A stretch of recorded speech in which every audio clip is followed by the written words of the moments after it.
Non mais ça va pas la tête, tu fais quoi? Bah quoi, je teste les jeux à lancer. Bah je crois que t'as pas trop saisi le sens de la vidéo. Mais arrête! Bon, on va faire une vidéo sans tester, hein. D'ailleurs, je pense que ça, c'est un excellent jeu à lancer. Mais non, mais... Non!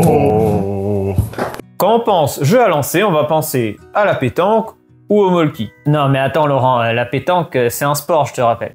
Oui, tu as raison, c'est un sport, mais un sport qui date de 1907. Quant au molki, il date de 1996, bientôt 30 ans, ça commence à faire.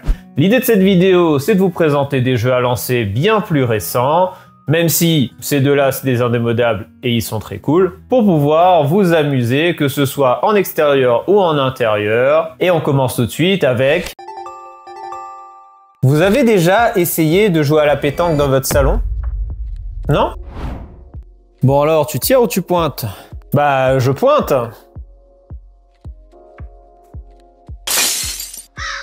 Ouais, ça marche mieux plutôt avec le gabaki. Le gabaki, c'est une pétanque qui se joue à l'intérieur. Bon alors, tu tires ou tu pointes? Bon, bah là, je pointe. C'est quand même bien plus pratique. Alors, le gabaki, il n'est pas censé ressembler à ça. J'ai ici une version collector gold dont je suis très fier. Ça va ressembler plutôt à ça avec des couleurs jaune, rouge et tricolore, mais le principe ne change pas. C'est une pétanque d'intérieur. Le tapis vous sert de cible, il vous sert de cochonnet, et comme à la pétanque, il faut être le plus proche possible du cochonnet, enfin du centre de la cible. Et là, comme j'ai deux balles noires au plus près de la cible par rapport à cette balle blanche, mon équipe va marquer 2 points. Première équipe à 13 points à gagner. Ça se sort très facilement dans la maison, il suffit de mettre la cible à 4 mètres. Et pour les meubles, pour les vases, ça craint rien. Les petites balles sont très satisfaisantes à manipuler. On a des sortes de granulés à l'intérieur. C'est très résistant. On a beaucoup joué avec cet exemplaire. Les balles blanches, bon, c'est pas la meilleure idée. Elles ont un peu pris cher. Et vous allez, comme à la pétanque, pouvoir même tirer des balles qui sont très proches du centre, même si ça relève plutôt de l'exploit puisqu'il n'y aura pas énormément d'impact. Comme le gabaki, Tossite, c'est un jeu de pétanque. Et là, on ne lance pas des boules. Ce qu'on va lancer, ce sont ces fléchettes. Des fléchettes à ventouse. Alors là, ça se joue n'importe où. À l'intérieur, en extérieur. Il suffit juste de trouver une surface où on arrive à coller les fléchettes et c'est parti. Imaginez, vous voilà au bord d'une piscine. Vous collez la première petite fléchette noire qui sert de cochonnet. Et c'est parti pour vous amuser avec ce Tossite. La technique de lancer, il va falloir prendre la fléchette comme ceci et faire une sorte de cloche pour réussir à coller la fléchette sur la surface. Et ça marchera pas toujours, il va falloir prendre le coup de main. Mais une fois que vous y serez arrivé, à vous les coups d'éclat.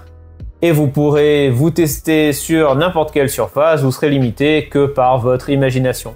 Tiens, pourquoi pas l'écran d'ailleurs ?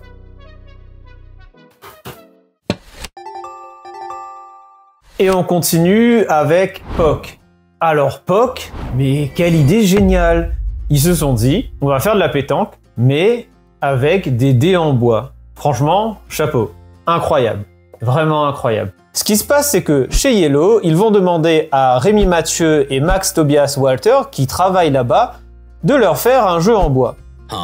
Et en fait, ils vont s'inspirer du Tumbling Dice. Le Tumbling Dice, c'est cet incroyable jeu de pichenette dont je vous parlerai certainement bientôt.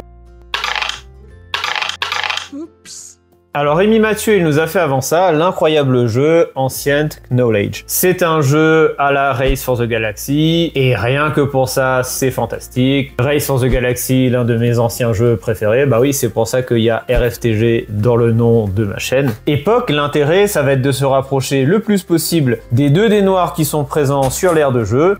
Ici par exemple, si mon dé c'est le plus proche, ici un 5, 5 x 5, ça me fait 25 points, c'est déjà la moitié des 50 points qu'il faut pour gagner la partie. Et du coup, c'est une pétanque avec beaucoup de rebondissements, parce que selon la face sur laquelle tombe votre dé, là je vous ai dit, 5 x 5, c'est génial, mais par exemple, si le dé noir il est sur 1 et que j'arrive avec un 2 à côté, je marquerai par contre que 2 points. Là, c'est un peu plus la loose. On peut se retrouver d'ailleurs avec des parties où les 2 dés noirs présentent la face x1 et là c'est la mort du fun.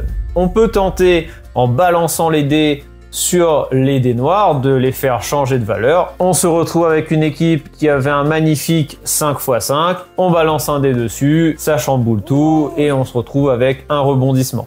À noter aussi une face x3 qui fait que si les dés touchent cette face, le dé est éliminé et que nos dés présentent une face POC, d'où le nom du jeu. Et si on arrive à taper avec un dé sur un dé qui fait POC, justement, on va gagner 5 points immédiatement. Le jeu est même fourni avec une corde qui sert à mesurer les distances pour les dés et qui va même servir de corde de transport, les petits détails bien vus, et une piste de score au dos, même si on aurait aimé 2 petits jetons pour suivre la progression des équipes avec les mêmes couleurs bleu et orange, c'est dommage. Lancer le dé et voir la face sur laquelle il va tomber, c'est assez cool. Alors il faut pas être allergique au hasard, il faut pas être allergique au manque de contrôle, on est ici dans du pur fun.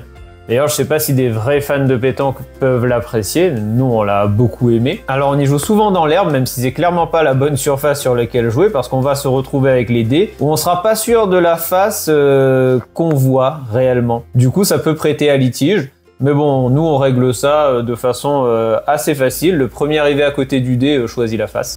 C'est clairement sur le 4. C'est clairement sur le 4. Bah arrête Laurent, c'est comme ça.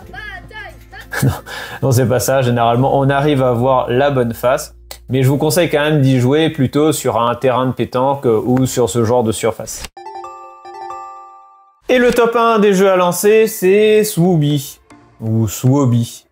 Ou Swooby. Et il a été créé par Antonin Bocara. Et je vous dis ça parce qu'Antonin Bocara, c'est un auteur qui fait des jeux plus classiques comme Enquête Express, Fiesta de los Muertos, ou le plus récent, Avant, Après. Ici, il s'essaye sur un jeu à lancer et c'est une grande réussite. La particularité, c'est qu'on va lancer ici ces sortes de frisbees qui sont en fait composés d'une corde rigide et cette espèce de toile qui va permettre à l'objet de voler, enfin, de voler si vous êtes doué. Et on va chercher à se rapprocher des 3 cibles que l'on va disposer sur l'aire de jeu à 1 mètre de distance. Si notre Swooby il tombe sur une cible, eh bien on va marquer les points correspondants. Et si aucun des Swooby est sur une cible, à ce moment-là, c'est celui qui sera le plus proche qui va scorer les points. Le côté 3 cibles à viser avec 1 point, 2 points ou 3 points à obtenir rend les parties assez stratégiques. Parfois, vous vous désintéresserez de la cible à 3 points et vous allez chercher à viser la cible 1 pour gratter un petit point, ça fait quand même plaisir. Et le petit côté vachement cool de Swooby, c'est que si jamais vous arrivez à en envoyer un au-dessus du Swooby d'un adversaire, vous allez faire perdre 1 point à cet adversaire. Et ça, c'est toujours très satisfaisant et ça fait beaucoup rigoler dans la partie. Et là, pour le coup, ça se joue facilement sur n'importe quelle surface, qu'on soit sur le gazon, sur le sable,